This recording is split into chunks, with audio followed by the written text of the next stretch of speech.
A book filled with secrets that shook the world from beginning to end, so much so even the Vatican banned it. But was this mysterious text truly given to Enoch? That is, to the Prophet Idris in Islam. Was it really revealed by Allah according to what's written in the book? Giants once existed. A forbidden union took place between beings who descended to earth and human women. And from this union, a race was born that shook the earth. The giants, did these beings really declare war against humanity? And what does Islam say about all this? A prophet with special and mysterious knowledge, Enoch, he played such a mysterious game with Azrael that in the end he was raised to the heavens but where is he now?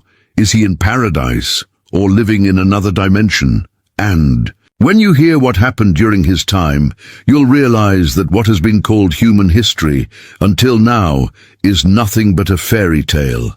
And now we arrive at the biggest part. According to Islam, the heights of the prophets and their peoples from that time will shock you. We prepared this video after researching dozens of sources to support us. Please subscribe to the channel. With your support, we can reach even more people. Let's begin by saying this: we cannot completely ignore the original Book of Enoch. Even if it did exist, its rules do not apply to us today as Muslims. But this does not mean we should reject the whole book and call it man-made, because if even one sentence in it came from Allah's hand, we deny it. We could fall into sin without knowing, so we must stay away from dangerous ideas like that. Now let's look at what is written in the Book of Enoch and how Islamic sources talk about it. Islamic scholars say that Idris was given a 30-page revelation. So how many pages are in the Book of Enoch today? These writings were not found as full books. They were found more like single pages or scrolls. There are 3 important discoveries. Each one carries signs from deep history to our time. The first and oldest full version was found in the Ethiopian language. A Scottish traveller named James Bruce found it during a 6-year trip to Ethiopia. In 1770s, he brought 3 copies of the Book of Enoch, written in Guise, back to Europe. At that time, the book was thought to be lost. In Europe, another important discovery happened. In 1886, the French archaeology mission found parts of the Greek translation of the Book of Enoch in a Christian cemetery in the city of Akhmim, Egypt. These texts show how the book spread in different languages. The last and most important discovery was in 1947 in the Qumran area. Ancient scrolls were found there called the Dead Sea Scrolls. Among them, they found parts of the Book of Enoch in the Aramaic language. This discovery gave us important information about the book's original language and where it came from. These writings are believed to be from the 2nd century BCE. They are very old and contain many strange details. In this video, we will focus more on this book and then talk about the unusual and mysterious life of Idris, as told in Islamic sources. The part known as the Book of Giants is especially interesting. It focuses on the stories of the giants, who were the children of the fallen angels. In this section, we read about how the giants called Nephilim were born from the union between fallen angels and human women. The book also includes some prophecies. These prophecies begin to appear through dreams. It contains the dreams seen by Enoch and the giants along with their interpretations. Enoch had 2 very important dreams. The first one is the dream of the great flood. When Enoch was young, he saw a dream that the earth would be destroyed by a great flood. He told this dream to his grandfather Mahalalel. Then he prayed to Allah to protect a righteous generation on earth. Enoch's second dream explains the history of humanity using animals as symbols. This dream starts with Adam and continues until the time of the Messiah. It shows important events in human history through symbolic animal figures. There is also another apocryphal text, not written by Enoch, but believed to be from the same period. This very unusual book is called the Book of Giants, and it also talks about dreams. This time, It is the giants who see dreams of a coming destruction. They go to Enoch and ask him to explain their dreams. Enoch tells them that their dreams are a warning from Allah. He says they must repent, or else the destruction caused by the anger of Allah will come, and they will all be completely wiped out. These giants were strong warriors, and they were very confident. So where did these giants come from?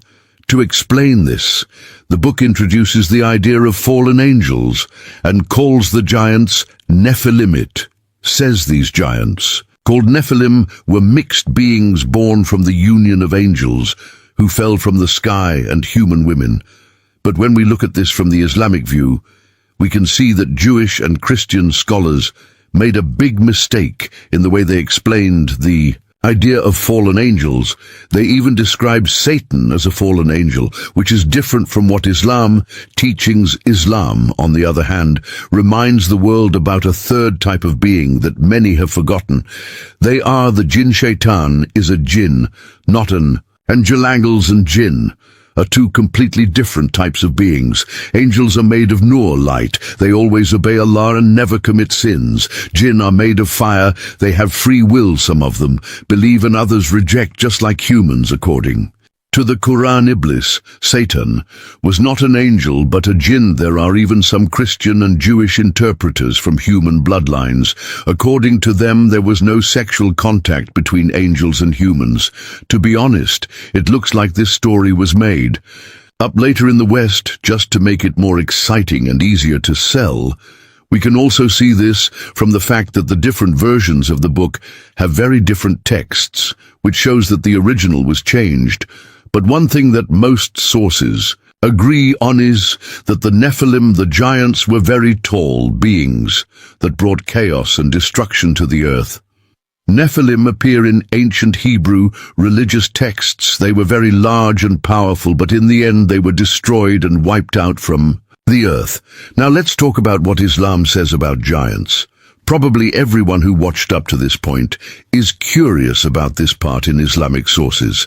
Some hadith and narrations give us details about the physical features of past nations. These include the heights of Adam, Prophet Hud, and the people of AD. Actually, Idris was a prophet who lived between Adam and Hud.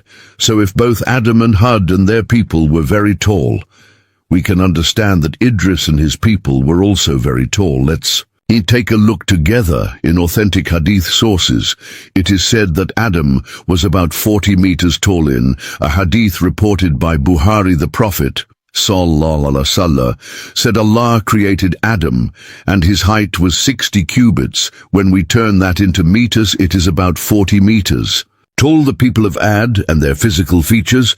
In the Quran there is information about the people of Ad to whom the Prophet Hud was sent. It shows that this nation was made up of strong and large-built people. In Surat Fusilat, it says, "As for the people of Ad, they behaved arrogantly on earth without right and said, 'Who is stronger than us in power?'" In Islamic commentaries, Tafsirit is explained that the people of Ad were physically strong and large. They also built big and massive structures. However, there is no exact number given for their height. But in some books, it is mentioned that due to the conditions of that time and the size of the animals that lived back then, the people were also very tall, so tall that we would now call them giants, since the height of Adam was about 40 meters and Idris was only 6 generations after him. We can say that Idris and his people were also giants. Even though Islam doesn't use the word giant, the very large heights mentioned in sources point to the existence of giant-like people in the past. Possible links between Nephilim and jinn in Islam. There is no direct mention of Nephilim, but there are some similarities and theories. Human-jinn interaction. According to Islamic belief, it is possible for humans and jinn to interact. Some narrations talk about beings that were born from the union of humans and jinn. These beings are called nasnas, described as half human, half jinn, often with missing body parts. However, we could not find strong academic sources about These stories mostly come from local beliefs or folktales. Some people claim to have married jinn or had sexual contact with them. And there are even so-called jinn experts who talk about these events.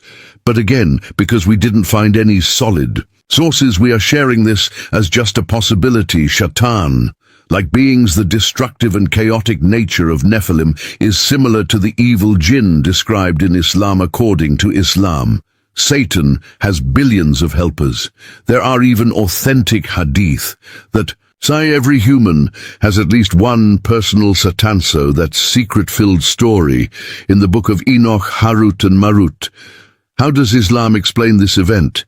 Yes, they were angels, and yes, they really did teach magic to people.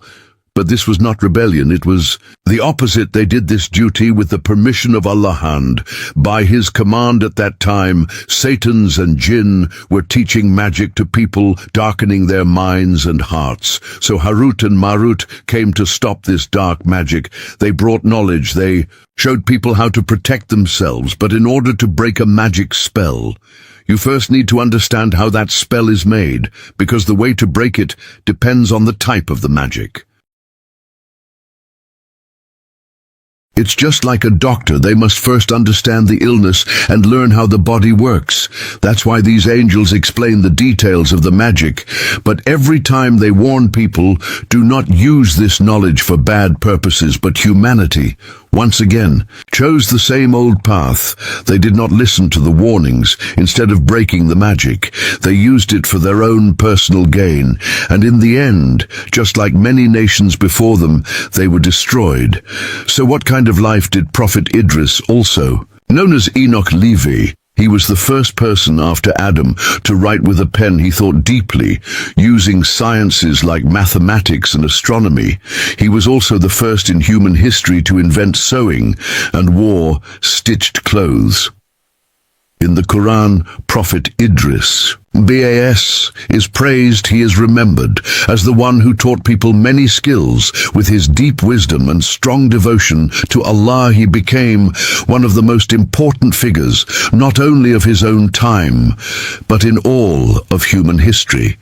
The Quran mentions his name 2 times. It is said that Idris, AS, was born near Babylon even before becoming a prophet. He used to worship Allah. His father was also a man of great knowledge. He had learned from his own father, and from the Suhuf that was sent to Adam he studied astronomy, astrology, and similar sciences, and passed this knowledge to his son Idriso.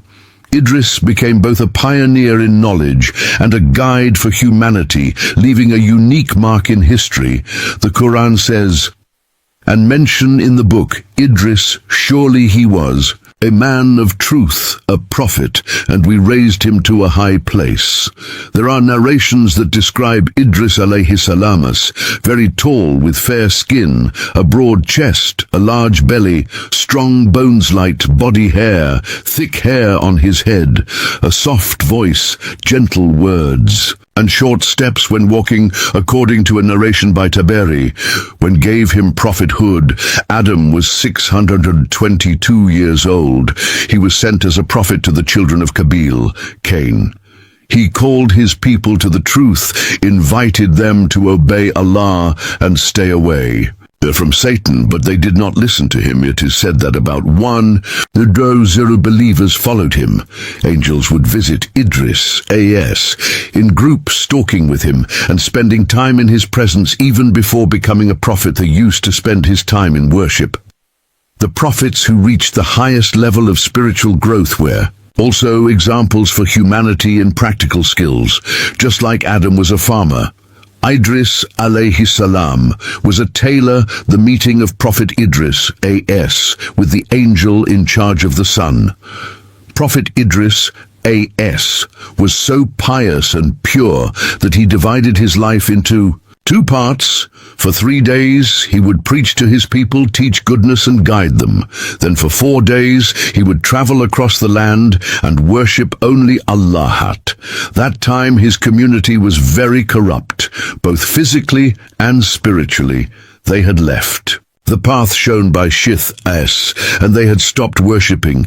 They treated all kinds of sins and forbidden things as if they were allowed. So St. Idris alayhi salam as a prophet to guide these people. He received 30 pages of divine revelation and taught the people the commands and warnings from Allah. On day after preaching for 3 days, he went out for 4 days of worship. It was a very hot day, and as he walked under the sun, he became extremely hot and sweaty. Then he said, "O my Lord, I could not stand even 1 day under this sun. How does the angel who carries the sun endure this heat every day?" In that moment, he made a dua, "O my Lord, please make the heat and weight of the sun lighter," for the angel who carries it accepted the dua of Idris.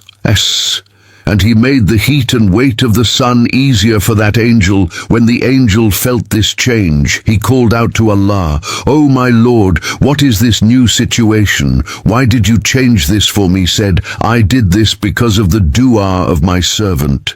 Idris the angel then said, "O my Lord, send me to him. Let me be his friend," accepted the angel's request, and allowed him to go and meet Idris A.S. When the angel arrived, Idris A.S. immediately recognized him. He said, "I know that you are one of the angels who visit as guests." They sat together, talked and worshipped. When the angel was about to return to the sky, he said to Idris, "Because of the kindness you showed me, I want to fulfill a wish for you. I know that you have a special place with Azraeli. Will listen to you. Please speak for me and intercede on my behalf." The angel replied, "Of course I will speak to him and tell him your request." So the angel went and told Azrael about this. Azrael already knew Idris from afar. He loved and respected him, and also wanted to meet him. When he heard the request, he said, "Let me ask my Lord for permission. If he allows, I would love to visit him." Azrael received permission from Allah. Then he took the form of a human and went to visit Idris at that time. Idris had just finished 3 days of preaching to his people and had entered his 4-day worship period. That's when Azrael arrived during this time of worship, disguised as a human. When he saw Idris, he gave him salam and said, "O Prophet of Allah, will you let me be your companion?" But Idris did not realize he was an angel. He thought he was an ordinary man and replied, "I have separated these 4 days for worship. I avoid people during this time and no one knows where I go. So how did you find me?" Azrael sighed, "O Prophet of Allah, I am also a servant of Allah. I only wanted to see you and worship together with you. Please let me join you." Then Idris said, "You will not be able to keep up with me. I eat little, drink little, sleep little, and perform regular worship all day. You will not be able to endure this." Azrael replied, "Allah gives me strength. Inshallah, I will manage." So Idris accepted him, and they started their journey together. For 1 whole day they walked, making dhikr, worshipping, giving thanks and fasting. In the evening, as they continued their journey, they saw a shepherd on the road. Azrael said to Idris, "O Prophet of Allah, we're traveling, but we don't know where we'll spend the night. Maybe we won't find any food since there's a shepherd here. Let's get some milk wherever we sleep tonight. We can break our fast with it." But Azrael said this to test Idris, because as an angel he didn't need food or drink.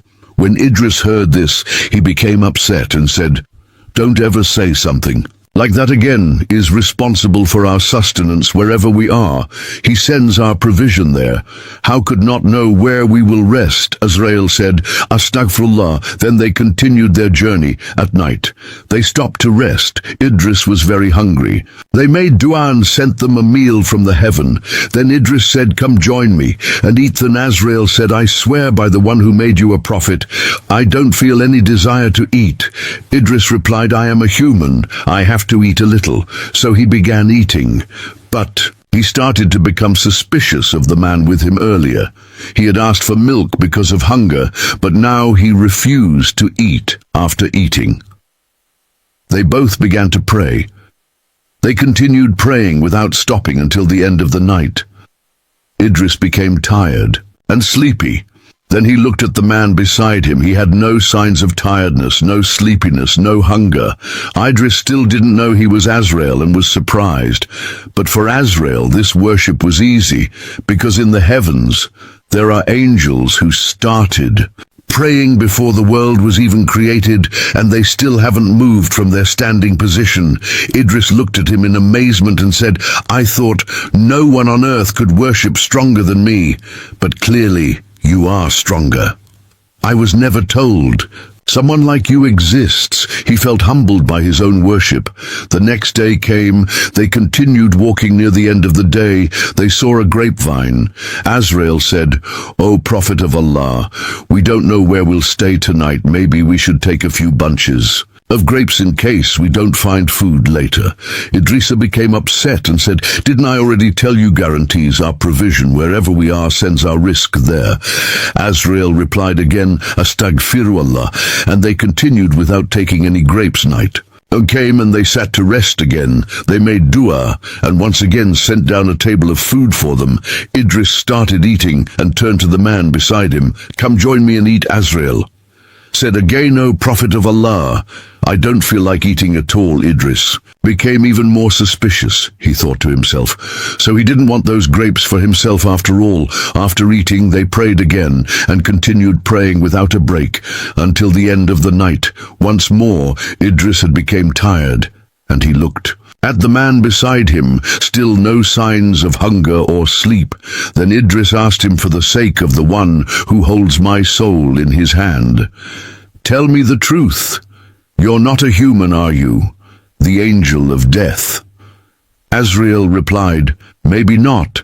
I am not from the children of Adam," and asked, "Then who are you?" Azrael said, "I am the angel of death." When Idris heard this, he was shocked. "Did you come to take my soul? Is it my time to die?" Azrael replied, "If I had received a command to do that, I would obey it, but I didn't. I came only because I love you. For the sake of Allah, I asked his permission and came just to be your companion." Idris said, "For nearly 3 days and 3 nights.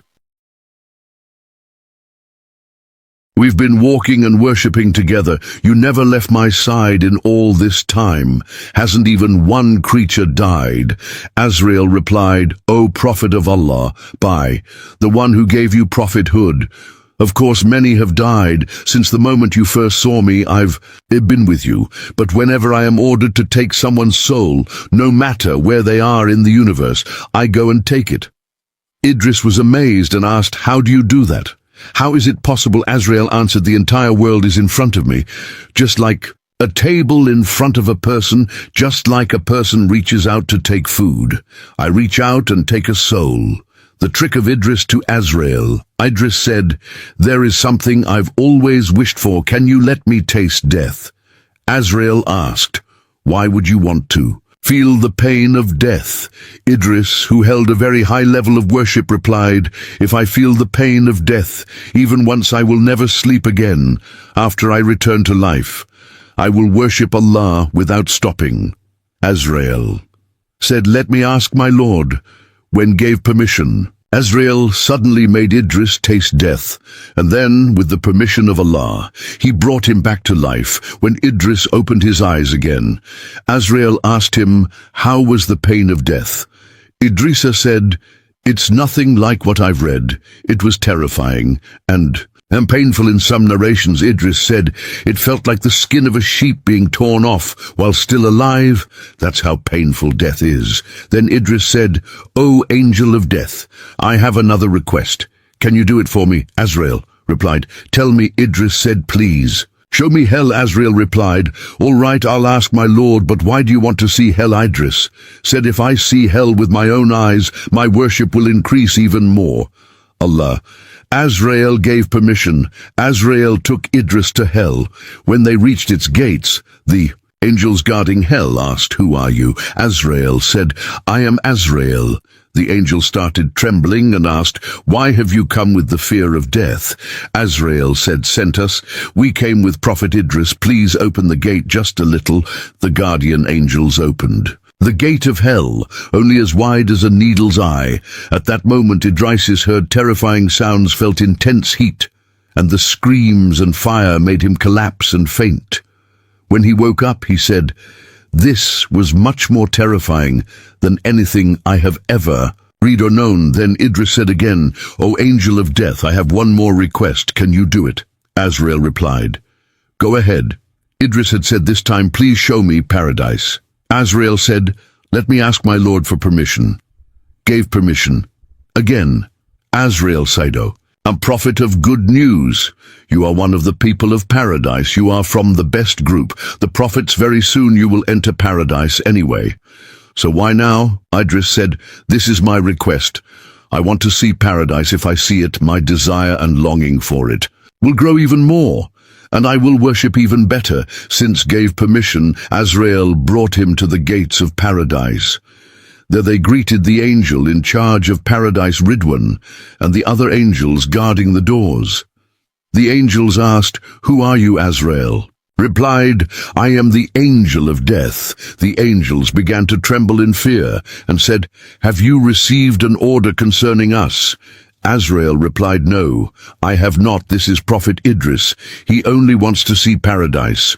We receive permission from Allah. Please open the gate." The angels opened the gate, and Idris looked inside. He felt the cool breeze, smelled the beautiful scents, and saw the rivers flowing. Then he said, "Let's go inside and taste a fruit, drink some water. This will make my desire for paradise even stronger, and it will make me worship more." So he entered, he tasted the fruits and drank the water of paradise. Azrael then said, "All right, it's time to leave. Let's go back. Now on the day of judgment, Allah will bring you into paradise with the other prophets. This much is enough for now." But Idris held onto the branch of a tree and said, "I'm not leaving. Even if you try, I will fight you." Azrael was surprised and said, "To my Lord, I don't have the authority for this. He wants to resist me. What should I do then?" Allah said, "Choose a judge among you and have a trial. Both of you should bring your proofs." Azrael asked Idris, "What proof will you give me?" Idris said, "I will bring proof from the verses of Quran." He continued, "The rule of Allah is every soul shall taste death. I already tasted death, and the people of paradise will say, we will never die again in this world. There is only one death I already had. That is there any verse that says will make a person die twice?" Azrael answered, "No, there is not." Then Idris said, "And your Lord says, there is not one of you who will not pass by hell. I have passed by it too, and also said, they will never be taken out from paradise. I have entered paradise now. Once someone enters, they don't come out again. That's the rule of Allah. So based on these proofs, I am not leaving." Azrael said, "O my Lord, what can I say now?" Allah replied, "My servant Idris has defeated you by my glory and majesty. I knew about his death in my eternal knowledge. I made his death happen through the event with you, and I wrote in my destiny that he would enter paradise with you now. It is also written that he will never leave it. O angel of death, leave him there. My servant Idris entered paradise by my command and by my command. He will never leave." So Idris stayed in paradise. When the angels saw this, some of them asked, "O our Lord, we were created thousands of years before Prophet Idris. We never disobeyed you, not even for a blink of an eye, yet you allowed him to enter paradise before. What is the wisdom behind this?" Allah replied, "I created you for my worship to praise, and remember me. I placed your joy in dhikr and made you strong in worship. I didn't give you desires like food, drink, or lust. But Idris is human. I placed in the world desires, beauty, sins, and temptations. I gave him a soul and allowed Satan to tempt him, but he defeated both his soul and Satan. He left all worldly pleasures for my sake. He put my love and my pleasure above everything. So if anyone among you wants to enter paradise early, like Idris, let him go down to the world, face the tests of Satan and the soul. If he can worship me as much as Idris did and succeed in the test, I will also let him enter paradise early. But if he follows his soul and Satan, instead I will send him to hell, the angels. Then say to our Lord, we don't want reward or punishment. We are happy, just as we are pleasing you, our Lord." In the Quran, Prophet Idris is mentioned. Directly only in 2 verses. One of them says, "And mention in the book Idris, surely he was very truthful and a prophet. We raised him to a high station." The other verse says, "And mention Ishmael, Idris, and Du al-Kifal, all were among the patient we admitted them into our mercy indeed. They were of the righteous." Al-Anbiya 85-86. In the Quran, several qualities are given. To Idris was one who prostrated in tears, was guided to the truth, chosen, his status was high and honored. He was patient, truthful. Siddiq and a prophet in Hadith Idris is only mentioned during the Miraj ascension of the Prophet Muhammad sallallahu wasallam. According to some narrations, the Prophet met Idris in the 2nd heaven, but according to most narrations, the meeting happened in the 4th heaven. The verse in the Quran that says we raised him to a high place has been explained in different ways by scholars. Some say this means Idris was taken to the 4th or 6th heaven when his soul was captured. Others say the verse refers to paradise. Some scholars say it means that he was given prophethood. Prophet Idris also carried with him the scrolls that were revealed to Adaman Shith. He is known to have invented or advanced many sciences and skills, the knowledge of symbols, ilm al-ramal astronomy calculations, medicine plant secrets, unusual crafts, writing, sewing, and using a balance scale. His scriptures included knowledge about spiritual secrets, how to command over spiritual beings, ruhanat, and the properties of different creatures. He had many students, improved farming, and began making clothes from leather and fabric. It is narrated from Ibn Abbas that Prophet Idris was a tailor. Every time he moved his needle, he would say Subhanallah, and by the end of the day, there was no one on earth with deeds better than his. Because of his knowledge of the stars and calculations, the Greek philosophers called him Hermes the Wise, the spiritual rank of Prophet Idris. Some scholars say that Prophet Idris is still alive, and in the heavens, his truthfulness and nearness to Allah are described in Surah Maryam verse 56. The word salihun, righteous ones, used in these verses about prophetsis, meant to show their high status and excellence. According to Rome, both Idris and Isa alayhumus salam were lifted into the heavens because of their intense devotion and spiritual struggle. They almost stopped eating and drinking. They became so pure like the angels that they were taken up to the skies. Their great patience, gratitude, and discipline purified their souls and made them gentle and light, just like the angels. This teaches us that even ordinary people can reach high spiritual levels through purifying their hearts and fighting their ego. The prophets who reached the top in spiritual growth were also examples. In practical life, just like Adam taught farming, Idris taught tailoring. He also improved writing during his time, and it became more advanced. The wise advice of Prophet Idris, he would often advise his people with wise and beautiful words. Some of his advice includes: the wiser a person becomes, the more humble he should be. A smart person does not look at others' faults or shame them. If someone becomes wealthy, they should not become arrogant or lose their good character.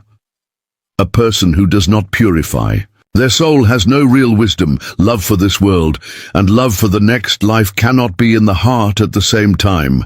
When you make dua, your intention should be sincere.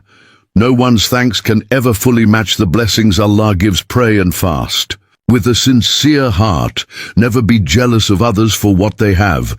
These blessings are only temporary. Whoever is not happy with what Allah gave them will never feel. Rich Prophet Idris was a noble messenger who became a guide in every era. Through his wise words, knowledge, and good character, he showed us that working hard in this life and being righteous for the next life are both ways to earn the pleasure of Allah. His life, full of knowledge, worship, and wisdom, continues to remind humanity of the power of truth, faith, and determination. The legacy of Idris is not just for the past, it is a shining light for today and for the future.